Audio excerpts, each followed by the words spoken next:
Radio station, of course, it's your local radio station on this Sunday morning. It's East Devon Radio at exactly 16 and a half minutes past 11 o'clock.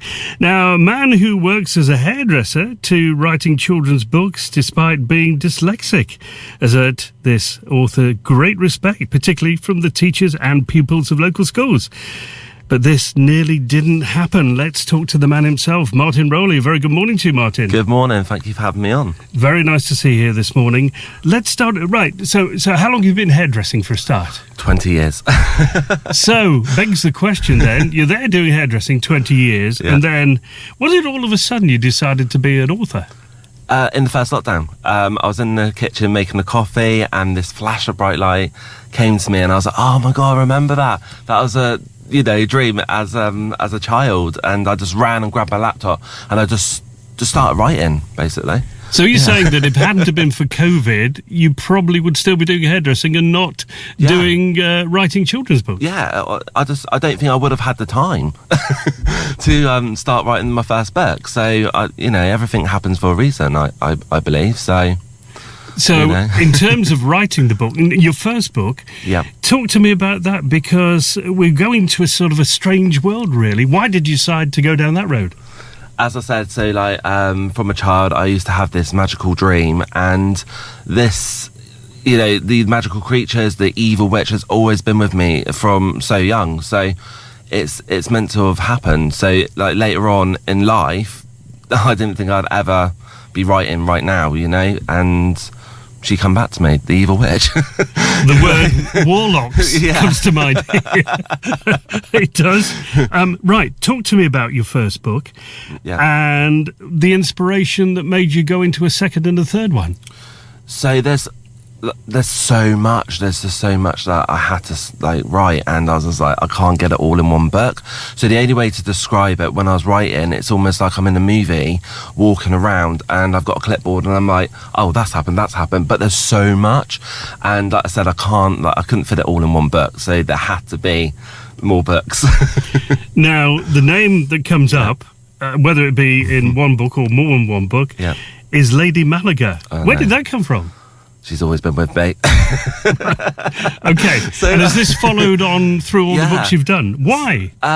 So Lady Malaga, to me now, as an adult, Malaga reminds me of Spain. But obviously back then I wouldn't have known that. But she's always been Lady Malaga. So, and it was amazing, really, because just after Christmas, come back from Edinburgh, me and my partner, I remembered not just only dreaming about this magical land, I actually drew the evil witch and wrote my first little story at age 10. So that's proof that she's been with me, since as a child. Talk to me on a serious point, dyslexia. I know. This was the really big thing for me, that I really, really struggled. So I hardly ever read as a child. I shied away from it. So for me to do this is just a big, inspiration to myself, and I want to be an inspiration to others.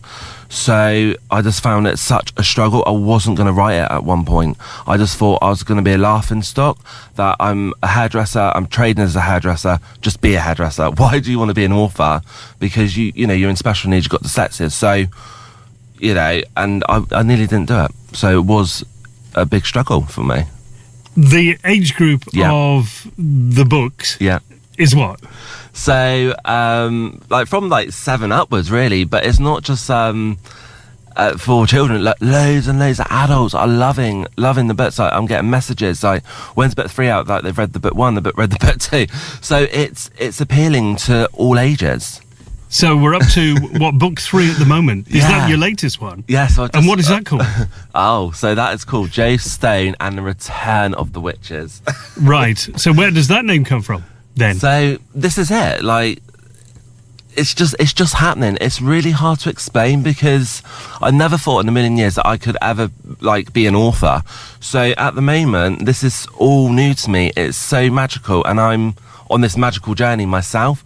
So everything is just fitting into place as it's meant to. If that makes sense. It does. But from what you've said, all these books that you've done are on the same sort of theme. Yes. Have you at any stage thought of breaking away from all of that and writing something completely different. Yeah. To coin a phrase. Yeah, definitely. I have thought about that, definitely. But at the moment, Joe Stone and Lady Malaga will not leave me. I've got to finish. I've got to finish like this, collection really. So, but yeah, who knows? You see, all this reminds me of a certain person who will remain nameless called J.K. Rowling. Yeah. Who's into that sort of thing. Had you thought about that when you decided to write these books? Was that sort of in the back of your mind? Because, she deals with wizards and things like that, doesn't she? Yeah, totally. And I just see J.K. Rowling as like a role model. Do you know what I mean? Like what she's done is incredible. So yeah, I just feel like everything's like happening for a reason. So obviously with J.K. Rowling, like I think she started writing on the train, didn't she? So she may have done. And that was incredible. So the one thing I do know is that she started out at not started out, but she went to Exeter University. Yes, yeah. So there, you see. So, as far as these books go, where do you go? Do you go into schools and talk to the children about them and promote them? Yeah. So I must admit, my first school that I went to was Marple School, and that was my primary school. So that was just incredible, and I really was so excited. I was still nervous though, because I've never done anything like this. But I must admit, just seeing the response from the children, even the teachers, was just incredible, and it just wanted me to do more and more. The questions that they asked me, and I'm just standing in front of them, being that inspiration to them, because I was there, and seeing someone stand in front of me like that, it's like, wow, I'm not the only one that does suffer with like dyslexia, and I've been in special needs. So yeah, I really enjoy it. I think you did something rather remarkable when you went to the local school, which is where you were. Mm-hmm. And I think am I right in saying you asked the children to illustrate the book? Was that the first one? That was the second one. Oh, the second one. Okay. Yeah, that was just incredible, because they've read a little bit about, obviously, their book, and they just come up with an amazing drawings just from their imagination. It was wow. It was a wow factor.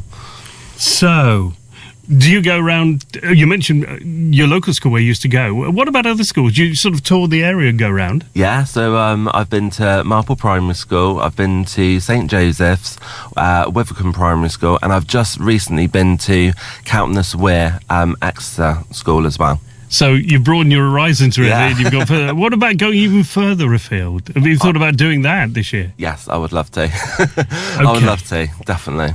Now, the book that how much can you say about the book that you're writing now? First of all, is it on a similar theme then as the other three? Yeah, so the only way to describe it, so obviously book 1, book 2 and book 3 is just obviously that's like the whole story, but with book 4 it fits it all together, like how it originally started, so it goes right back before book 1.